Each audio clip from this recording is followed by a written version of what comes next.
ಪ್ರತಿ ಭೂ ಮತ್ತು ವಸತಿ ರಹಿತ ದಲಿತ ಕುಟುಂಬಕ್ಕೆ 5 ಎಕರೆ ಕೃಷಿ ಭೂಮಿ ನೀಡಿ. ಸ್ವಾತಂತ್ರ್ಯ ಬಂದು ದಶಕಗಳೇ ಕಳೆದರೂ ಈ ನಾಡಿನ ಮಣ್ಣಿನ ಮಕ್ಕಳಾದ ದಲಿತರು ಮತ್ತು ಬಹುಜನರು ಇಂದಿಗೂ ಭೂಹೀನರಾಗಿ ಪರದಾಡುತ್ತಿರುವುದು ದುರಂತ. ಈ ಮಣ್ಣನ್ನು ನಂಬಿ ಇದೇ ಮಣ್ಣಿನಲ್ಲಿ ಬೆವರು ಸುರಿಸಿ ದುಡಿಯುತ್ತಿರುವ ನಮಗೆ ಸ್ವಂತ ಭೂಮಿ ಇಲ್ಲದಂತಾಗಿದೆ. ಸಂವಿಧಾನವು ನಮಗೆ ಘನತೆಯ ಬದುಕಿನ ಹಕ್ಕು ನೀಡಿದ್ದರೂ ಭೂಮಿ ಹಂಚಿಕೆಯ ವಿಷಯದಲ್ಲಿ ನಮಗೆ ಇಂದಿಗೂ ಅನ್ಯಾಯವಾಗುತ್ತಿದೆ. ನಮ್ಮ ಹಕ್ಕನ್ನು ನಾವು ಹೋರಾಟದ ಮೂಲಕವೇ ಪಡೆದುಕೊಳ್ಳಬೇಕಿದೆ. ಭೂಮಿ ಎಂಬುದು ಕೇವಲ ಆಸ್ತಿಯಲ್ಲ, ಅದು ನಮ್ಮ ಆತ್ಮಾಭಿಮಾನ ಮತ್ತು ಬದುಕಿನ ಭರವಸೆ. Baba Saheb doctor B R. ಅಂಬೇಡ್ಕರ್ ಅವರು ಕನಸು ಕಂಡ ಆರ್ಥಿಕ ಸಮಾನತೆಗಾಗಿ ಭೂಮಿ ನೀಡಿ ಎಂದು ಕೋಲಾರ ತಹಸೀಲ್ದಾರಾದ ಡಾಕ್ಟರ್ ನಯನಾರ್ ಅವರಿಗೆ ಮನವಿ ನೀಡಿ ರಾಜ್ಯಾಧ್ಯಕ್ಷರಾದ ಹೂವಳ್ಳಿ ನಾಗರಾಜ್ರವರು ಹಕ್ಕೊತ್ತಾಯ ಮಾಡಿಸಿದರು. ದಲಿತ ಕುಟುಂಬಗಳಿಗೆ ಕೃಷಿ ಭೂಮಿ ನೀಡುವ ಮೂಲಕ ಅವರನ್ನು ಸ್ವಾವಲಂಬಿಗಳನ್ನಾಗಿ ಮಾಡುವುದು, ಸಮಾಜದ ಕಟ್ಟಕಡೆಯ ವ್ಯಕ್ತಿಗೂ ಭೂಮಿಯ ಹಕ್ಕನ್ನು ತಲುಪಿಸುವುದು, ಸರ್ಕಾರಿ ಕಡತಗಳಲ್ಲಿ ಧೂಳು ಹಿಡಿತಿರುವ ಭೂ ಹಂಚಿಕೆ ಯೋಜನೆಗಳನ್ನು ಜಾರಿಗೆ ತರುವುದು ಎಂದು ಒತ್ತಾಯಿಸಿದ್ದಾರೆ. ಪ್ರತಿ ಭೂ ಮತ್ತು ವಸತಿ ರಹಿತ ದಲಿತ ಕುಟುಂಬಕ್ಕೆ ಸರ್ಕಾರಿ ಕಾಯ್ದೆಯನ್ವಯ 5 ಎಕರೆ ಕೃಷಿ ಭೂಮಿಯನ್ನು ವಸತಿಯನ್ನು ತಕ್ಷಣವೇ ಮಂಜೂರು ಮಾಡಬೇಕು. ಭೂಮಿಗಾಗಿ ಸಲ್ಲಿಕೆಯಾಗಿರುವ ಎಲ್ಲ ಬಗರ್ಹುಕುಂ ಅರ್ಜಿಗಳನ್ನು ಕೂಡಲೇ ವಿಲೇವಾರಿ ಮಾಡಬೇಕು ಎಂದು ಪ್ರತಿಭಟನಾಕಾರರು ಒತ್ತಾಯಿಸಿದರು.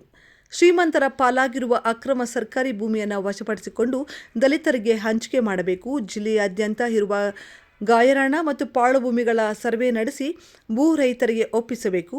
ಭೂಮಿ ನೀಡುವವರೆಗೂ ಭೂರಹಿತ ಕಾರ್ಮಿಕರಿಗೆ ವಿಶೇಷ ಜೀವನಾಧಾರ ಭತ್ಯೆ ನೀಡಬೇಕೆಂದು ಜಿಲ್ಲಾಧ್ಯಕ್ಷರಾದ ನಂದಂಬಳ್ಳಿ ಶಶಿಕಲಾ ತಿಳಿಸಿದರು. ಗ್ರಾಮಗಳು ಇರತಕ್ಕಂಥ ಎಲ್ಲರೂ ಮಾಹಿತಿನ ನಾವು ನಮ್ಮ ಕೊಡ್ತೀವಿ. ಅದನ್ನು ಗಮನದಲ್ಲಿ ಇಟ್ಕೊಂಡು ಪ್ರತಿ ಕುಟುಂಬಕ್ಕೂ ಕನಿಷ್ಠ ಪಕ್ಷ 5 ಎಕರೆ ಜಮೀನನ್ನು ನೀವು ಕೊಡಿಸ್ಬೇಕನ್ನೋದು ಒಂದು ಮನವಿ. ಜೊತೆಯಲ್ಲಿ ಸಾಕಷ್ಟು ವರ್ಷಗಳಿಂದ ಅಣ್ಣತಮ್ಮನ ಜಮೀನಲ್ಲಿರುತ್ತೆ, ಬಡವರು ಇರ್ತಾರೆ, ಅವ್ರದ್ದು ಇತ್ತರ್ಥನೆ ಆಗ್ತಾರೆ, ಅದು ಒಂದು ತೊಂದರೆ.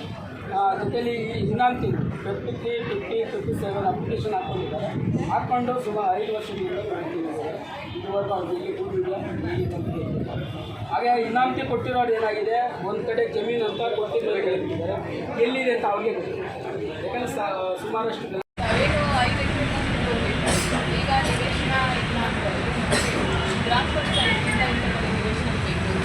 ಕ್ರಮಬದ್ಧವಾಗಿ ನಾವು ಪಂಚಾಯಿತಿಯವರಿಗೆ ಗುರುತಿಸ್ಕೊಟ್ರೆ ನಿವೇಶನಗಳು ಬೇಕಾದವರು ಅಲ್ಲಿ ಅರ್ಜಿ ಸಲ್ಲಿಸ್ಕೊಂಡಿರ್ತಾರೆ. ಆಯಾ ಗ್ರಾಮದಲ್ಲಿರುವಂಥವ್ರು ಯಾರಿಗೆ ಜಮೀನಿರಲ್ಲ, ಮನೆಗಳಿರಲ್ಲ, ಅಂಥವ್ರು ನಿವೇಶನಕ್ಕೆ ಅರ್ಜಿ ಹಾಕೊಂಡಿರ್ತಾರೆ.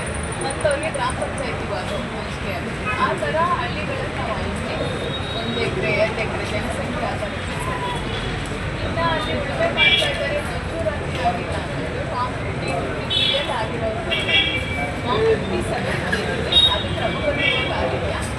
5 ಎಕರೆ ಜಮೀನನ್ನು ಕೊಟ್ಟು ನಿಮ್ಮ ಮಾನ ಮರ್ಯಾದೆ ಉಳಿಸ್ಕೊಳ್ಳಿ ಅನ್ನತಕ್ಕಂಥ ಮಾತನ್ನು ಹೌದಲ್ಲ. ಅದೇ ರೀತಿಯಾಗಿ ಇವತ್ತು 25 ವರ್ಷ 30 ವರ್ಷ 40 ವರ್ಷ ಒಂದೇ ಗ್ರಾಮದಲ್ಲಿ ವಾಸ ಆದರೂ ಕೂಡ ನಮಗೆ ಒಂದು ಮೂಲಕ ಮನೆ ಇಲ್ಲ.